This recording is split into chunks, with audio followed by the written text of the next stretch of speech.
Halo semuanya, selamat datang kembali di Nada Film. Terima kasih telah mengklik video ini, karena kali ini kita akan membahas sebuah film berjudul Last Night, A.D. Taraslanes.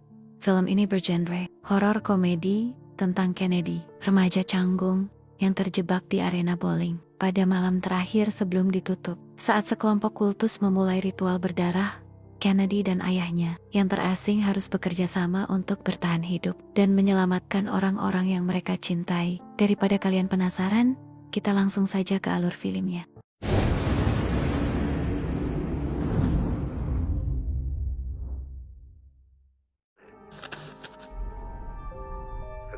Di awal film, penonton langsung disuguhkan dengan pemandangan yang mengerikan. Sekelompok orang bertopeng menyerang warga sipil secara acak di tengah jalan. Mereka menculik seorang pria dan membawanya ke suatu tempat misterius, lalu membongkar organ dalam tubuhnya satu persatu. Tidak jelas apa tujuan mereka terhadap organ-organ itu. Namun simbol bintang yang terlihat di peta memberikan petunjuk bahwa mereka adalah bagian dari sebuah sekte atau kelompok misterius. Adegan kemudian berpindah. Kita diperkenalkan dengan dua gadis muda, Kennedy dan sahabatnya Tess. Tanpa sepengetahuan Kennedy, Tess mengajaknya makan malam di sebuah arena bowling. Awalnya Kennedy menolak dan mengusulkan untuk mencari tempat makan lain. Namun Tess bersikeras karena arena tersebut akan segera ditutup keesokan harinya. Sehingga ini adalah kesempatan terakhir mereka untuk berkunjung ke sana. Mendengar alasan itu, Kennedy pun akhirnya setuju.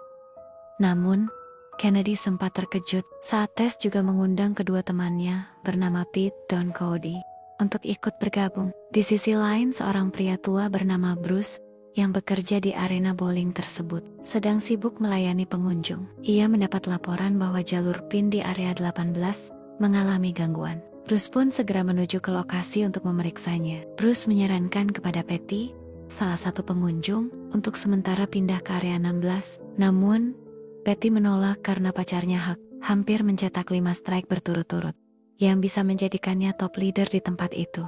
Tidak ingin mengecewakan pelanggan, Bruce pun memutuskan untuk mengecek jalur PIN dari bagian belakang. Saat menuju ke belakang, Bruce melihat Kennedy yang ternyata adalah putrinya datang bersama teman-temannya. Bruce dan Kennedy sudah tidak lagi tinggal serumah karena perceraian antara Bruce dan ibu Kennedy. Selama ini Kennedy tinggal bersama sang ibu. Ketika Bruce hendak menghampiri putrinya, Kennedy justru menyuruh ayahnya untuk berpura-pura tidak mengenalinya, tanpa memberikan alasan yang jelas. Tepat di saat itu, sekelompok orang asing dengan tampilan mencurigakan masuk ke dalam arena bowling. Bruce yang merasa kecewa dan tersinggung dengan sikap Kennedy, meluapkan emosinya di dekat loker pengunjung. Tak lama kemudian, ia kembali mendapat laporan bahwa jalur PIN di area 18 masih bermasalah.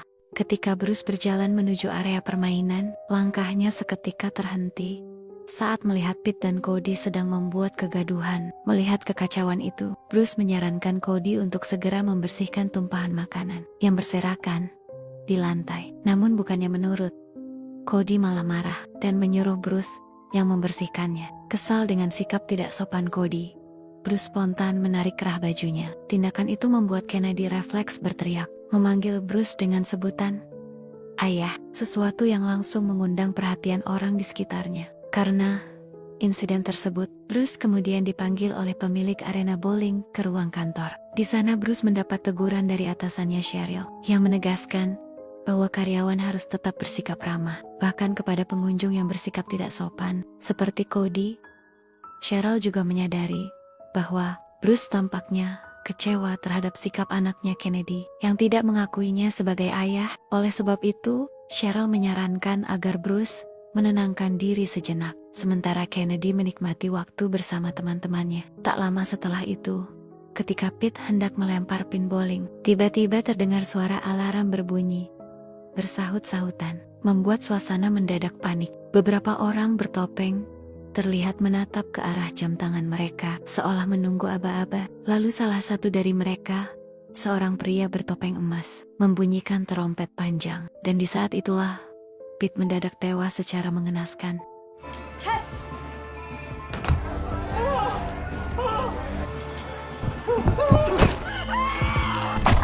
Sontak kejadian itu membuat Cody panik. dan langsung bersembunyi di bawah meja. Sementara para pengunjung lain berlarian mencoba menyelamatkan diri. Mereka dikejutkan saat menyadari bahwa semua pintu keluar telah digembok rapat oleh para psikopat bertopeng. Di ruangan lain, Kennedy dan Tess yang sedang asik bermain terdiam kaget ketika mendengar suara jeritan dan kekacauan dari arah luar. Sampai titik ini, belum diketahui apa motif para penyerang tersebut menyerbu arena bowling. Sementara itu, Star yang baru keluar dari toilet juga terkejut saat melihat kondisi tempat itu yang sudah porak-poranda. Dalam kepanikan dia segera mencari tempat untuk bersembunyi demi menghindari para psikopat. Ketika ia melihat maskot bowling mendekatinya, Star langsung memeluk sosok itu karena mengira itu adalah pacarnya. Namun tiba-tiba bersamaan dengan itu, Bruce yang belum mengetahui kekacauan di tempat itu, dia pun masih santai menikmati kesendiriannya. Lalu ketika si Cody masih bersembunyi di bawah meja, tiba-tiba dia dibuat kaget dengan kehadiran Hook. Sedangkan psikopat berkacamata yang mendengar suara Huck meminta tolong, dia pun langsung mendekat. Cody yang merasa kesal karena Hook ini terus berisik, akhirnya dia pun terpaksa membunuh Huck. Kemudian Cody pun melumuri wajahnya dengan darah Huck, seolah membuat dirinya telah tewas. Beruntung nyawa Cody saat ini masih selamat. Di sisi lain, Kennedy dan Tess yang berusaha untuk keluar dari tempat itu mencoba beberapa opsi agar mereka tetap selamat dari kejaran para psikopat. Namun di saat Kennedy menelepon polisi untuk meminta bantuan, ternyata seluruh saluran panggilan telah dialihkan ke para psikopat. Mengetahui bahaya sudah di depan mata, Kennedy pun bergegas mengajak Tess untuk kabur melalui pintu belakang. Namun pelarian mereka langsung dicegat oleh dua orang psikopat. Di saat Tess dan Kennedy telah terkepung, Kennedy pun langsung menunjukkan keahliannya dalam melempar bola bowling.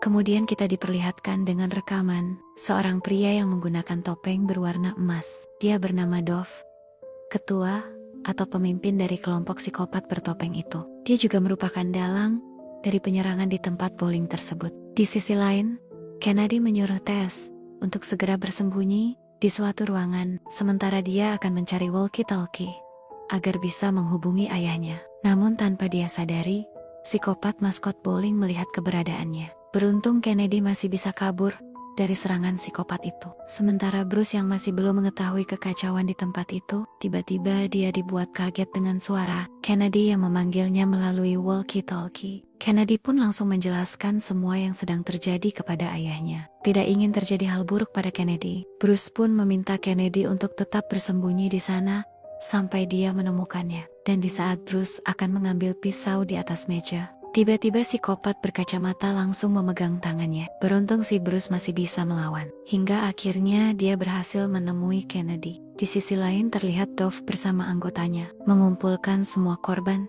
dari penyerangan tersebut. Namun mereka kaget ketika melihat Cody yang ternyata masih hidup.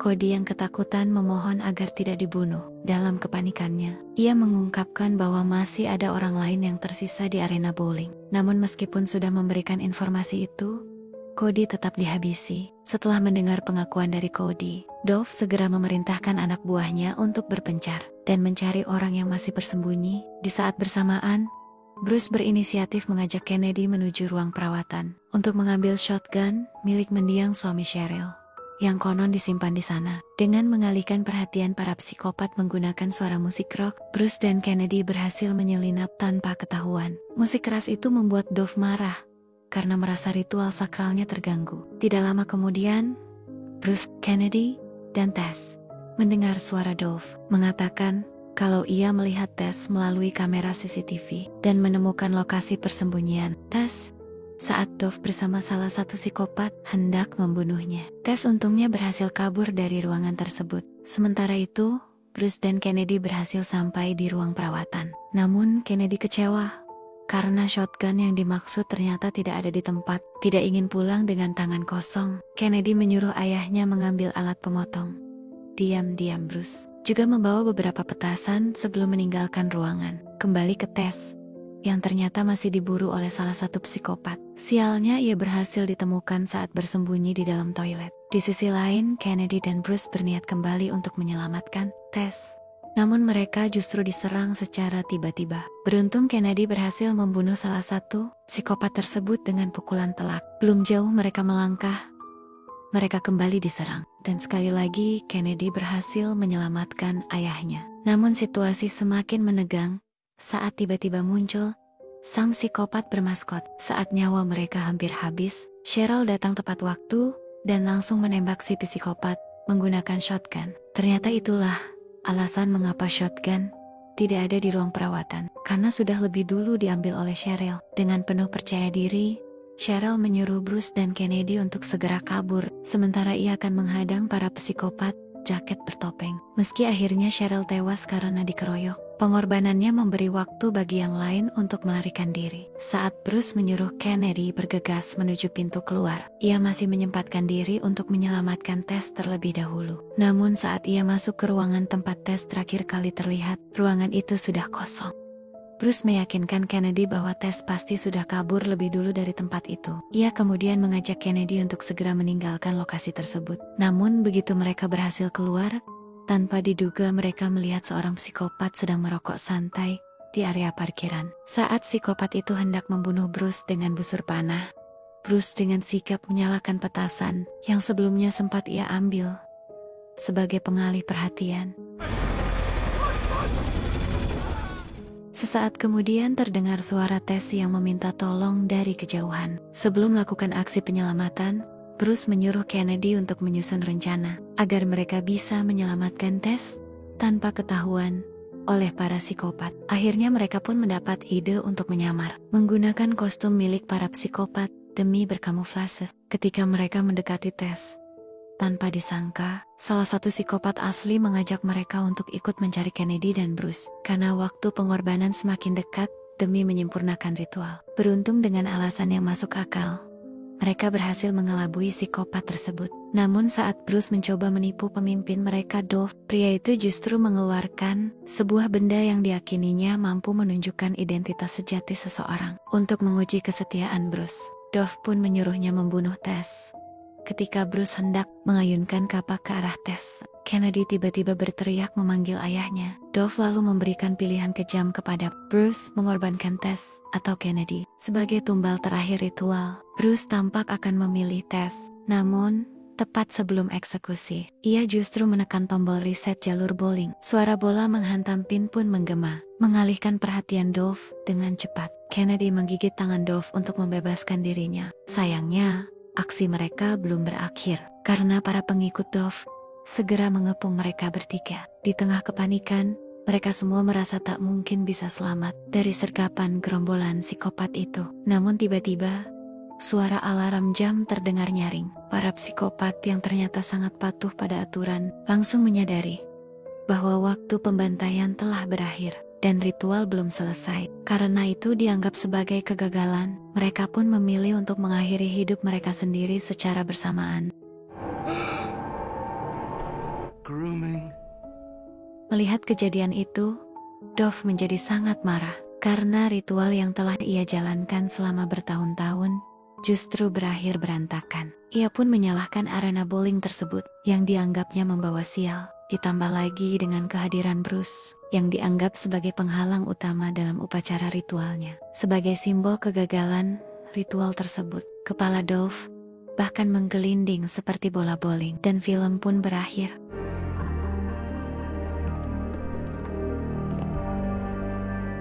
Pesan dari film ini sederhana, tetaplah berpegang teguh pada keyakinan yang benar. Jangan mudah terpengaruh ajakan sesat dan gunakan akal sehat dalam setiap kepercayaan yang kita jalani. Intinya jangan gampang tergoda sama kepercayaan aneh-aneh. Pegang terus prinsip kalian dan jangan lupa pakai logika. Terima kasih sudah nonton, jangan lupa like, komen, dan subscribe kalau kalian suka konten kayak gini. Sampai jumpa di video selanjutnya dan tetap waras teman-teman.